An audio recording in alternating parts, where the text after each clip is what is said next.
മഴ പെയ്യാൻ ഒരുങ്ങി നിൽക്കുന്ന ആകാശത്തിന് കീഴെ തണുത്ത കാറ്റ് വീശുന്ന വയൽവരമ്പിലൂടെ സീതയുടെ കൂടെ വളരെ പതിയാണ് കണ്ണൻ നടക്കുന്നത്. ധൃതിയിൽ നടന്നാൽ ആ മനോഹര നിമിഷങ്ങളുടെ ദൈർഘ്യം കുറഞ്ഞു പോകുമെന്ന് അവന് അറിയാമായിരുന്നു. അവനൊപ്പം നടക്കുമ്പോൾ സീതയുടെ ഹൃദയം വീണ്ടും താളം തെറ്റുന്നുണ്ട്. മൗനം മനോഹാരിത തീർക്കുന്ന വേളയിലും അവനിൽ നിന്നൊഴുകുന്ന വശ്യമായ ഗന്ധം അവളുടെ ഹൃദയത്തിലാണ് പ്രകമ്പനം തീർക്കുന്നത്. അത് സീതയെ ശ്വാസം മുട്ടിക്കുന്നു. കണ്ണൻ്റെ കയ്യിലുള്ള ഫോണിൽ ലൈറ്റ് തെളിയിച്ചിട്ട് അതിൻ്റെ വെളിച്ചത്തിലാണ് നടത്തം. അവനോ ഓരോ നിമിഷവും ആസ്വദിക്കുകയാണ്. മങ്ങിയ വെളിച്ചത്തിലും അവൻ്റെ മുഖത്ത് നിറഞ്ഞു നിൽക്കുന്ന ചിരിയിലേക്ക് സീതയുടെ നോട്ടം പാളി വീണു പോകുന്നുണ്ട്. അവൾ അറിയാതെ തന്നെ. അവനാവട്ടെ അവളെ നോക്കുന്നതേയില്ലായിരുന്നു. എന്തിനാണ് എനിക്ക് വേണ്ടി അവരോട് വെറുതെ വഴക്ക് കൂടിയത്? ഇത്തിരി കഴിഞ്ഞപ്പോൾ സീത കണ്ണനെ നോക്കി ചോദിച്ചു. നിനക്ക് വേണ്ടിയാണെന്ന് ആര് പറഞ്ഞു സീതാലക്ഷ്മി? കുസൃതി നിറഞ്ഞ കണ്ണൻ്റെ സ്വരം അവൻ്റെ ചിരിക്ക് കൂടുതൽ ഭംഗിയേറി. എന്നോടാണല്ലോ അവർ പറഞ്ഞത്. എന്നോടായിരുന്നു ആ ദേഷ്യം മുഴുവനും. എനിക്ക് വേണ്ടിയല്ലെങ്കിൽ പിന്നെ എന്തിനാണ് അവിടെ മറുപടി പറഞ്ഞത്? വിടാനുള്ള ഭാവമില്ലാത്തതുപോലെ സീത വീണ്ടും ചോദിച്ചു. മുത്തശ്ശി സ്വന്തമായി കണ്ടു വളർത്തിയ മോളായിരുന്നു രാജിയൻ്റി. അങ്ങനെയുള്ളവർ മാസത്തിലൊരിക്കൽ പോലും മുത്തശ്ശിയെ വന്ന് കാണാത്തത് തിരക്ക് കൊണ്ടാണെന്നാണ് പറയുന്നത്. അത് വെള്ളം തൊടാതെ വിഴുങ്ങാൻ ഞാൻ വിഡ്ഢിയല്ല സീതാലക്ഷ്മി. കണ്ണൻ അവളെ നോക്കി കണ്ണടച്ച് കാണിച്ച് പറഞ്ഞു. താല്പര്യമില്ലായ്മയ്ക്ക് പലപ്പോഴും പറയുന്ന പേരാണ് തിരക്ക് കൂടിയാണെന്ന്. പറയാനും കാണാനും മനസ്സുണ്ടെങ്കിൽ സമയവും ഉണ്ടാകും, ഒരു തിരക്കും കൂടാതെ. കണ്ണൻ ഉറപ്പോടെ പറഞ്ഞു. ഇതൊന്നുമല്ല എൻ്റെ ചോദ്യത്തിനുള്ള ഉത്തരം. സീതയുടെ സ്വരവും കടുത്തു പോയിരുന്നു. കണ്ണന് അപ്പോഴും ചിരിയാണ്. നിനക്ക് വേണ്ടിയല്ല, എനിക്ക് വേണ്ടിയാണ് സീതാലക്ഷ്മി. എൻ്റെ പ്രണയം തോൽക്കാതിരിക്കാൻ ശ്രമിക്കേണ്ടത് എൻ്റെ ഉത്തരവാദിത്തമാണ് പെണ്ണെ. ഉറക്കെ ഉറക്കെ അങ്ങനെ വിളിച്ചു പറയാൻ അവൻ്റെ ഹൃദയം വെമ്പിയെങ്കിലും അതിനിപ്പോൾ പറയാൻ സമയമായില്ലെന്ന് അവനറിയാം. ചില ചോദ്യങ്ങൾക്ക് ഉത്തരമുണ്ടാവില്ല സീത. ഉത്തരം പറഞ്ഞിട്ട് വെറുതെ അതിൻ്റെ ഭംഗി കളയുന്നത് എന്തിനാണ്? വീണ്ടും അവൻ്റെ വാക്കുകളിൽ കുറുമ്പ് നിറഞ്ഞു. കാറ്റിൽ പാറുന്ന ഷോളിൽ സീതയുടെ പിടി മുറുകി. രാജിയാൻ്റിയോട് എനിക്ക് പഴയൊരു കടം തീർക്കാനുണ്ട്. അതിനുള്ള അവസരം കൂടി ഇന്ന് കിട്ടി. അതിലെനിക്ക് സന്തോഷമുണ്ട്. അത് പറയുമ്പോൾ കണ്ണൻ്റെ മുഖം ഒന്നുകൂടി തിളങ്ങി. എൻ്റെ അമ്മയുടെ പ്രിയപ്പെട്ട കൂട്ടുകാരി കൂടിയായിരുന്നു ഈ രാജിയാൻ്റി. ഇന്ന് അവരുടെ സാരിത്തലപ്പിൽ തൂങ്ങി എൻ്റെ ചോരയൂറ്റി കുടിക്കുന്ന ഒരു പിശാചിനെ കണ്ടോ നീ? കണ്ണൻ സീതയെ നോക്കി. ഇല്ല. സത്യത്തിൽ അതൊന്നും സീത ശ്രദ്ധിച്ചിട്ടില്ലാത്തത് കൊണ്ട് തന്നെ അവളുടെ ഉത്തരം പെട്ടെന്നായിരുന്നു. ഹാ, എന്നാൽ അങ്ങനൊരു സാധനം അവിടെ ഉണ്ടായിരുന്നു. വെക്കേഷന് നാട്ടിൽ വരുന്നുണ്ടെന്ന് അമ്മ പറയുന്നത് കേൾക്കുമ്പോൾ തന്നെ എനിക്ക് പിശാചിനെ ഓർമ്മ വരും. എൻ്റെ അമ്മയോടുള്ള സ്നേഹം മുതലെടുത്ത് ആ കുരിപ്പിനെ എൻ്റെ തലയിൽ കെട്ടിവെക്കാൻ അവർക്കൊക്കെ ഒരു പ്ലാൻ ഉണ്ടായിരുന്നു. അതാണെങ്കിൽ റബ്ബർ പന്ത് പോലൊരു സാധനം. യാതൊരു വെളിവുമില്ല. കണ്ണൻ നടത്തം വീണ്ടും സ്പീഡ് കുറച്ചു. അവൾക്കൊപ്പമുള്ള ഈ നിമിഷങ്ങളെ അവൻ അത്രമേൽ സ്നേഹിച്ചിരുന്നു. പക്ഷേ എനിക്കിഷ്ടം അത്യാവശ്യം തൻ്റേടികളായ പെൺകുട്ടികളെയാണ്, സീതാലക്ഷ്മിയെ പോലെ.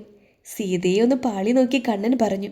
എത്രയൊക്കെ ഒതുക്കി പിടിച്ചിട്ടും അവൾക്കുള്ളിലൂടെ ഒരു വിറയൽ പാഞ്ഞുപോയി. അവളുടെ മുഖത്ത് നിറയുന്ന വെപ്രാളം അവനെ അറിയിക്കാതിരിക്കാൻ എന്നോണം തല കൂടുതൽ താഴ്ത്തി പിടിച്ചു. ഇങ്ങനെ നടന്ന നാളെ നേരം വെളുത്താലും ഞാൻ വീട്ടിലെത്തില്ല. യാതൊരു കാര്യവുമില്ലാഞ്ഞിട്ടും സീത വെറുതെ ദേഷ്യം കാണിച്ചു പറഞ്ഞു.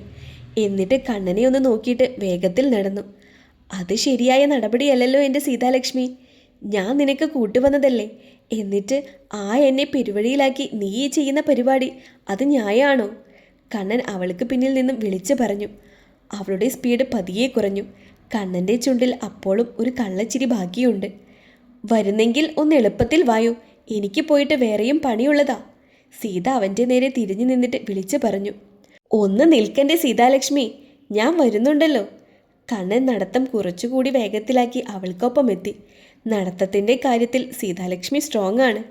അവൾക്കൊപ്പം നടന്നു തുടങ്ങിയപ്പോൾ കണ്ണൻ വീണ്ടും പറഞ്ഞു. അപ്പോൾ കണ്ണൻ എൻ്റെ പേര് അറിയാഞ്ഞിട്ടല്ല, വായിൽ തോന്നിയത് വിളിച്ചു നടക്കുന്നത് അല്ലേ? പരാതി പോലെയത് പറയുമ്പോൾ അവളുടെ ആ മുഖം ഒന്ന് കാണാൻ കണ്ണൻ തലചിരിച്ചു നോക്കി. ഉത്തരമില്ലാഞ്ഞിട്ടാണ് സീത അവനെ നോക്കിയത്. നിനക്കിവിടെ നിന്നെ അറിയാവുന്ന നല്ല കൂട്ടുകാരൊന്നുമില്ലേ സീതാലക്ഷ്മി? കണ്ണൻ ചോദിച്ചപ്പോൾ ആ ചോദ്യം മനസ്സിലാവാത്തത് കൊണ്ട് അവളുടെ മുഖം ചുളിഞ്ഞു.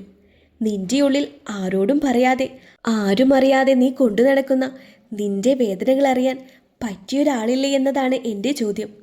കണ്ണൻ ഒന്നുകൂടി വ്യക്തമാക്കി ചോദിച്ചു. എനിക്കൊരുപാട് പ്രശ്നങ്ങളുണ്ടെന്ന് ഇയാളോട് ആരാണ് പറഞ്ഞത്? ഒന്നോ രണ്ടോ പ്രാവശ്യമല്ലേ നമ്മൾ തമ്മിൽ കണ്ടിട്ടുള്ളൂ. അപ്പോഴേക്കും എന്നെ മുഴുവനായി അരച്ചു കലക്കി കുടിച്ചതുപോലെയാണല്ലോ കിണ്ണൻ്റെ സംസാരം. സീത അവനെ കളിയാക്കിയതുപോലെയാണ് ചോദിച്ചത്. എത്ര കാലം കൊണ്ടൊരാളെ അറിയാമെന്നതിലല്ല കാര്യം, അറിഞ്ഞ കാലം കൊണ്ട് അയാളെ എത്രത്തോളം മനസ്സിലാക്കി എന്നതിലല്ലേ പ്രാധാന്യം. വീണ്ടും നടത്തത്തിൻ്റെ വേഗത വളരെ കുറഞ്ഞിരുന്നു. സീത അതൊന്നും അറിയാതെ അവനൊപ്പം സാവധാനത്തിലാണ് നടന്നത്. കണ്ണൻ അവളെ തന്നെ നോക്കിയാണ് നടക്കുന്നത്.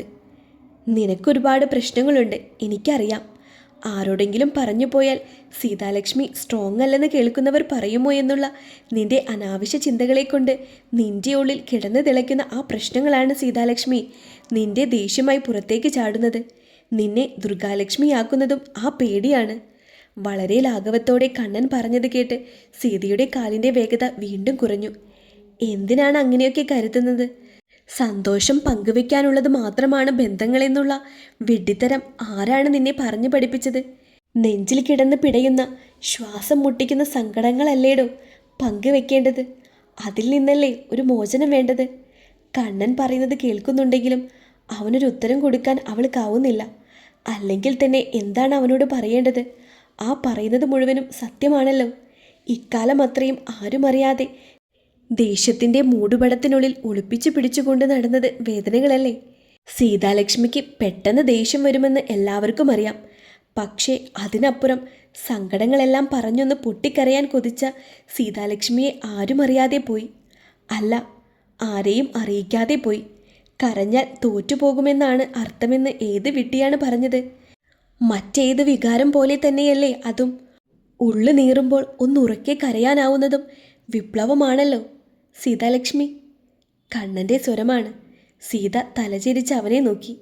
സീതാലക്ഷ്മി എന്നവൻ വിളിക്കുന്നതും എത്ര മധുരമായാണ്, മനോഹരമായാണ്. തൻ്റെ പേര് ഇത്രയും മനോഹരമായി വിളിക്കാനാവുമെന്നറിയുന്നത് തന്നെ കണ്ണൻ വിളിച്ചു തുടങ്ങിയപ്പോഴാണെന്ന് തോന്നി സീതയ്ക്ക്. സീതാലക്ഷ്മി എന്ന വിളി കാതിലൂടെ ഹൃദയത്തിലേക്കാണ് ഇടിച്ചു കയറുന്നത്. വെപ്രാളം കൊണ്ട് സീത വിയർത്തു തുടങ്ങി. പോയിട്ടൊത്തിരി ജോലിയുണ്ടെന്ന് നീ പറഞ്ഞത് മറന്നുപോയോ? ഇങ്ങനെ പോയാൽ നാളെയും മറ്റന്നാളൊന്നും വീട്ടിലെത്തില്ല കേട്ടോ. കണ്ണൻ കുസൃതിയോടെ സീതയെ ഓർമ്മപ്പെടുത്തി. സീത അവനെ നോക്കാതെ അല്പം സ്പീഡ് കൂട്ടി. എന്തിനാണ് ഇത്രയും പ്രഷർ സ്വയം കൊണ്ട് നടക്കുന്നത്? ഈ ലോകം നിൻ്റേത് കൂടിയല്ലേ സീതാലക്ഷ്മി. സന്തോഷം നമുക്കാരും തരുന്ന ഔദാര്യമല്ലടോ. കണ്ണൻ വീണ്ടും പറഞ്ഞു. സീതയ്ക്ക് അവൻ്റെ പ്രവൃത്തികളിൽ അത്ഭുതം തോന്നുന്നുണ്ട്. എത്ര ശ്രമിച്ചിട്ടും മനസ്സിലാവുന്നില്ലല്ലോ ഈ കിണ്ണനെ. ഇത്തിരി മുന്നേ ദേഷ്യത്തിൻ്റെ അങ്ങേയറ്റമൊരു മുഖം കണ്ടു. ഇപ്പോഴുള്ള ഭാവത്തിൽ നിറഞ്ഞു നിൽക്കുന്നത് മുഴുവനും ആർദ്രതയാണ്, അലിവാണ്. വാക്കുകൾ കൊണ്ട് ഹൃദയത്തിലേക്കാണോ ഇവൻ നടന്നു കയറുന്നത് എന്ന് പോലും തോന്നി. വളരെ കാലം മുന്നേ പരിചയമുള്ളൊരാളെ പോലെ. എത്ര സിമ്പിളായാണ് ഓരോന്നും പറയുന്നത്. ഇവൻ പറയുന്നത് പോലെ എത്ര കാലമെടുത്തു കൊണ്ടൊരാളെ മനസ്സിലാക്കിയെന്നല്ല, എത്രത്തോളം മനസ്സിലാക്കി എന്നത് തന്നെയാണ് പ്രാധാന്യം. ഇവിടെ ഒരാളിതാ വളരെ കുറച്ച് സമയം കൊണ്ട് സീതാലക്ഷ്മിയെ മനസ്സിലാക്കിയിരിക്കുന്നു. ശരിക്കുമുള്ള സീതയെ തിരിച്ചറിഞ്ഞിരിക്കുന്നു. വളരെ ശരിയായി അടയാളപ്പെടുത്തിയിരിക്കുന്നു. ചിരി കൊണ്ട് മൂടി കുറെ പച്ചമുറിവുകൾക്ക് ഇത്തിരി വാക്കുകൾ കൊണ്ട് മരുന്ന് പുരട്ടുന്നു. സീതയുടെ ചുണ്ടിൽ അവൾ അറിയാതെ വിരിഞ്ഞ ചിരിയിലേക്ക് കണ്ണൻ സ്വയം മറന്ന് നോക്കി നിന്നു. അവളുടെ കാലുകളും നിശ്ചലമായിരുന്നു. സീതാലക്ഷ്മി. വീണ്ടും കണ്ണൻ്റെ വിളിയാണ് പരിസരബോധം വന്നത്. അവൻ നോക്കി നിൽക്കുന്നത് കണ്ടിട്ട് അവളുടെ മുഖത്ത് ജാളിത നിറഞ്ഞു. ഇനി ഞാൻ ചോദിച്ചതിനുത്തരം പറയും. നിന്റെ സങ്കടങ്ങൾ ഷെയർ ചെയ്യാൻ ആരും നീ കരുതി വെച്ചിട്ടില്ലേ? പറയാതെ നിന്നെ അറിയാൻ ഒരാളുമില്ലേ? വീണ്ടും അവൻ്റെ ചോദ്യം അവളുടെ ഉള്ളിലേക്ക് തറച്ചു കഴിഞ്ഞു. ഓർമ്മയിൽ വെറുതെയൊന്ന് പരതി നോക്കി. ഹരിയെ ഓർമ്മ വന്നു. പക്ഷേ അവനോടും ഒരു പരിധിയിൽ കൂടുതൽ മനസ്സ് തുറന്നിട്ടില്ല. താഴിട്ട് പൂട്ടിയ മനസ്സിൻ്റെ വാതിലിന് ചുറ്റുമുള്ളതെല്ലാം പറയാതെ തന്നെ അവൻ പുറക്കിക്കൂട്ടിയെടുത്തു. അവനെ കൊണ്ടാവും പോലെയുള്ള സഹായങ്ങൾ ചെയ്തു തന്ന് കൂടെ നിന്നു. പക്ഷേ അപ്പോഴും സീതാലക്ഷ്മിയെ പൂർണ്ണമായും അവനറിയാൻ കഴിഞ്ഞിട്ടില്ല. നീ നിന്റെ ദേഷ്യം കുറയ്ക്കണേ എന്നിടയ്ക്ക് ഉപദേശിക്കാറുള്ള അവൻ ഒരിക്കലും ആ ദേഷ്യത്തിനുള്ളിൽ ഒളിപ്പിച്ച സങ്കടങ്ങളെ തൊട്ടറിയാനായിട്ടില്ല. നീ ചിരിക്കുന്നത് കാണാനാണ് സീതേ എനിക്കിഷ്ടമെന്ന് അനേകം തവണ പറഞ്ഞ അവനൊരിക്കലും ആ ചിരിക്ക് പിന്നിലൊളിപ്പിച്ച ഒരു ദുഃഖങ്ങളെ കണ്ടെത്താനായിട്ടില്ല. സീതാലക്ഷ്മി. തുറച്ചു നോക്കി നിൽക്കുന്ന അവളെ കണ്ണൻ വീണ്ടും വിളിച്ചു. നീ തോറ്റുപോയല്ലേ? അവൻ്റെ ആർദ്രത നിറഞ്ഞ ചോദ്യം. ആ മുഖത്ത് നിറയുന്ന ഭാവങ്ങൾ ആ ഇരുട്ടിലും സീതയെ പേടിപ്പിച്ചു. സഹതാപം കാണിക്കരുത്. സ്നേഹം കാണിക്കരുത്. ചേർത്ത് നിർത്താനും ശ്രമിക്കരുത്. സീതാലക്ഷ്മി തോറ്റു തരില്ല. കാരണം ഈ പാവം സീതാലക്ഷ്മി നിങ്ങൾക്ക് അറിയാവുന്നതിലും സ്ട്രോങ് ആണ്. വാശിയോടെ സീത കണ്ണനെ നോക്കി പിറുപിറുത്തു.